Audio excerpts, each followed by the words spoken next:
الله جل شانو له دونه غوسه ورله غر اور واغست نه یو ورځ وې داسې کار وشو چې دې طرف ته یو بزرګ اوسېدو، یو بني اسرائیلي بزرګ اوسېدو. د هغه ښځه ډېره زیاته ښایسته وه، ډېره ښکلې ښځه وه.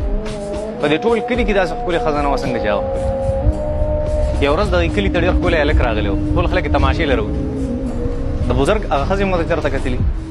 خیر د دې دواړو نظر په یو بل باندې لګېدلی، یو بل یې خوښ شوي، ځکه جینۍ هم ښکلې او هلک هم ښکلی په یو بل نظر لګېدلی دی.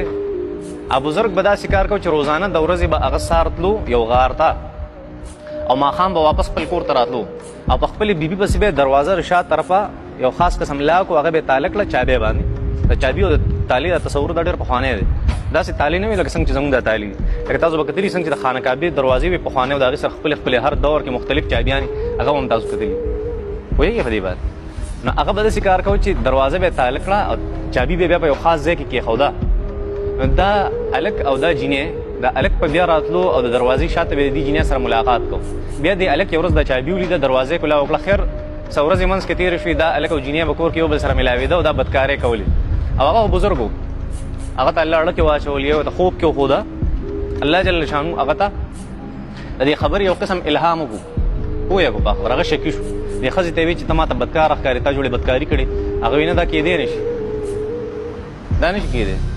هغه ورته ما ته قسم وخوړوي، زه چې ځو قسم دپاره غر ته، دریاب نه شاته چې کوم غر و هغې ته به لاړ شو. دا ورته ټیک ته سبا به لاړ شو. بزرګ خو لاړو خپل عبادت له.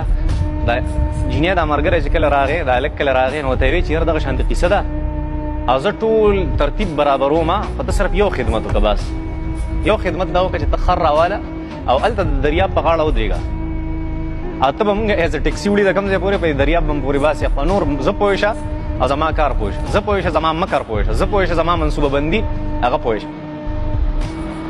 داسې کار وکړو. په سبا باندې دی روان شو چې هغه دریاب ته ورسېده. دې ښځې په ځان سره چل وکړو چې خپې مې کار نه کوي، دماغ مې کار نه کوي، لاس او خپې مې بلکل مړه شوي دي، او زه خو نوره نه شم تللی، دریاب خو زه نه شم پورې وتی.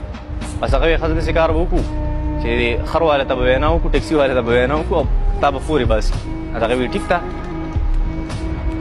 هغه چې آواز وکړو، هلکه وایي څوک دغه والا راشي، خر والا خرکار څوک په کار دی چې مونږ هغې طرف ته پورې باسي. زر هغه هلک ولاړو کوم چې دې ښځې یار و، نه هغه ولاړو زر راغې، او بس دې ته یې په څو بس د دې چې کومه خوښه وه د هغې مطابق پیسې ترې واخېستې او هغې طرف ته پورې باسي. هلته چې کله غر ته مخامخ شو، په دغې غر کې یو کمال و. امام ابن جوزي رحمت الله علیه فرمایي که چا به دروغ وي د دې مخې ته، هغه سړی به سوځېدو، هغه سړی به اور به یې اغوستو، په هغه ځای باندې هغه به سوځېدو، لکه څنګه چې هغه د صدقو خبر